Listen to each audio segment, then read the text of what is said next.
A whistle in a lonely street. The beginning of a legend. Birds are singing, flowers are blooming, and Dampe is drinking from an empty bottle, crying because there's no alcohol. And yet the most iconic whistle in the history walks through the slums, getting insulted as he turns on that prowler sound. And then they try and dump rubbish on him. Despicable weave. This is the most iconic main character ever, everybody. Insulting those children for their audacity while Dampe gets thrown out the bar. Immediately begging our lonesome drifter for cash money, if you will. Getting tripped up for touching him and he wants a brawl. Eating a gut check for the audacity, but our drunk friend isn't angry. He's laughing, catching those punches because he has the moves to do boxing. Can't imagine that working, am I right? But our boy is having none of it and a girl is screaming. The Ohime gang and they're pressing Joe. For harassing and slapping a child and making her cry and touching him. Pushing your luck, pal. Left, right, dead. Combo demolishing the body, smashing the skull, murdering the cranium with a right. Look at these despicable moves, like a man possessed taking down the Yakuza like they're nothing, because this is him, the man of tomorrow, folding the Yakuza entirely aura farming. Well, you can't aura farm when you already have aura, guys. His name? Joe Yabuki. Joe laughing and mocking Seichi because he's the greatest rage baiter of all time. While Dampe realizes this kid is his shining diamond in the dark, because Dampe is following Joe who's getting kicked out of inns. As they have a slight heart-to-heart, he'll teach Joe how to box and make him all the money in the world. And even when he doesn't answer, Dampe gives him food and clothing. Because Dampe is a goat, giving up drinking for the dream of boxing. Joe brushing off Dampe, who was a previous boxer, because the Yakuza are here. Is that a chicken? Here for Joe, and he's ready, folding one with a right, getting into the rhythm, beating two other men, and taking them down with all street and technique, while Dampe coaches from a distance, while the Yakuza want Joe to join. The main man orders the London special. Listen to that laugh.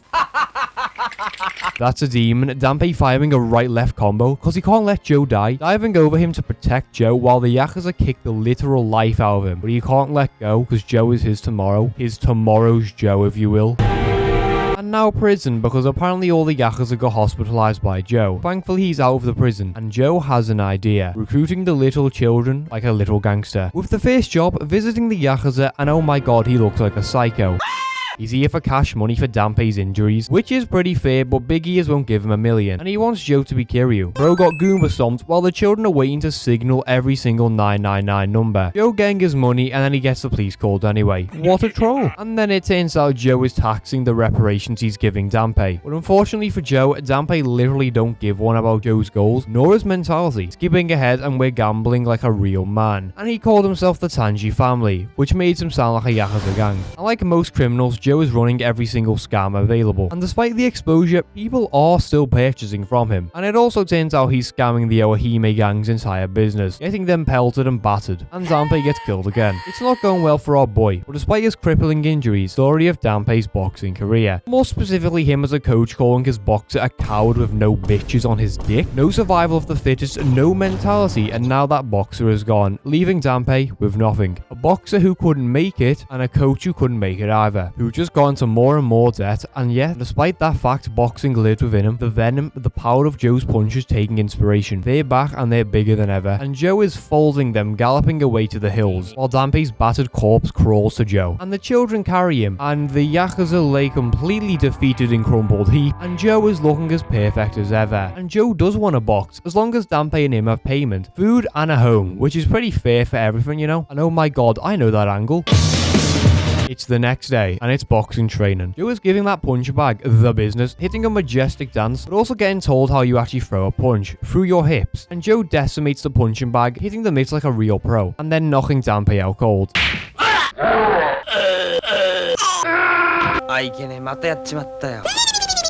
Turns out Dampe actually has a real job. And it also turns out that Joe has a big plan, a master plan by Oasis, if you will. And that plan is basically only working with Dampe for food. While Dampe is envisioning Joe training, Joe is definitely doing something. He is harassing and taxing children from their money, because early Joe Yabuki is very, very unlikable. Well, that is for later. Next day, same routine. Dampe working hard, Joe slacking off, with a gift from Yoko Shiraki. A rather generous and kind-hearted woman, and the not-so-kind-hearted Joe has a devilish idea. And then Dampe realizes that Joe's slacking off. He's doing some devil tricks, and yet Dampe does believe in him. While we hear this,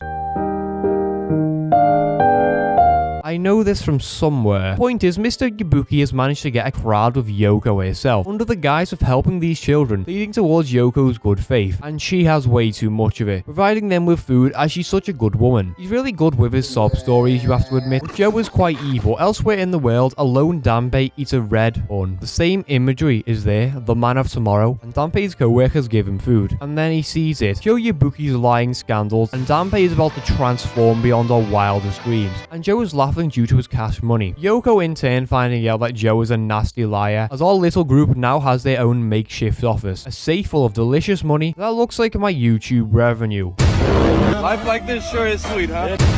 Well, incredibly to Joe, he does have a good plan. It's a shame that all this planning is built on a farce and scamming people, but you know, and depression hits Dampe. And Joe does what he does best, harass minimum wage workers, while Yoko hits him with a bitch slap. And then Joe embraces his misogyny, but Joe doesn't respect women too. And then Yoko low-key owns him, so it's time for the police. Joe has slaughtered them all in brutal fashion, like a prime Mamoru Takamura. Joe back in that building, and what would Jacket say? Dampe walking down just to eat a rock, and you should not have done that, Joe. Breaking down the doors, a devious counter, but Dampe is locked in this time. Left, right, left combo over the table, looking like a bitch-ass corpse.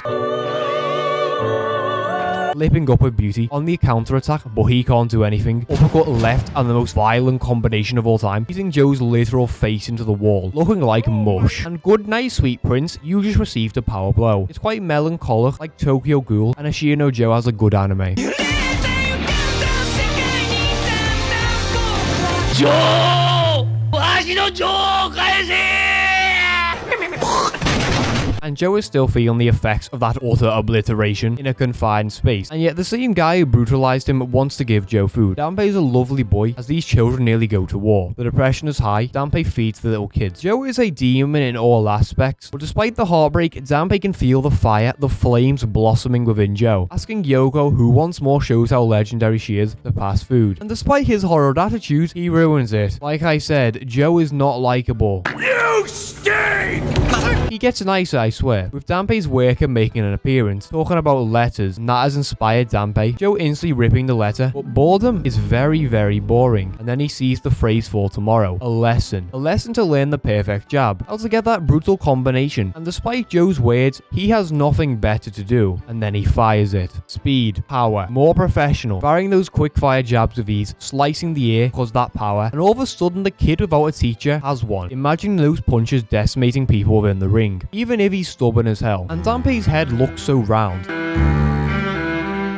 And they have our boy visiting a psychologist. Red? Blood. Parents? They don't exist. Love doesn't exist either. Kindness is kinda like Dampe. Point being, Joe is literally a psychopath, and he's going to juvenile classification. I wonder who he'll meet there. Everyone getting to meet Joe before he's gone, and then he ruins Dampe's life, dream, and passion, despite him wanting Joe to learn the right straight, because Joe is an asshole. And we're in the room, and all these men look disgusting, especially that big boy, getting Joe a pretzel. But what actually happens is Joe gets molested in 4K as they twist his bones like some sort of torture technique, leaping onto his lifeless corpse, because that's what normal people do with an introduction.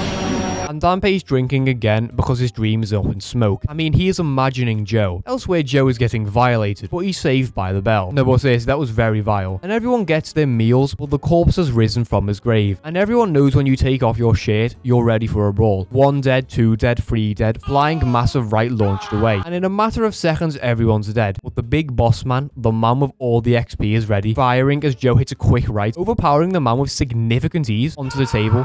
Jab coming into play and... Good night, sweet prince. And now Joe is the big boss man. And despite the depression Dampe has, Joe was shouting about the lesson. And all of a sudden that depression no longer exists. Rewriting lesson 2, now it's time for court. And Yoko doesn't have that much faith in Joe. But besides that, the trial of Joe Yabuki is ready. The iconic whistling ringing out. The same attitude and all the negative traits coming out at once, which is where we get the law. Joe doesn't have parents, getting a flashback sequence of him running away. His hat changing colour magically. And he looks like quite a munchkin on the train. And Joe's crimes are pretty bad. Then the judge says that Dampe did what he did out of kindness, and...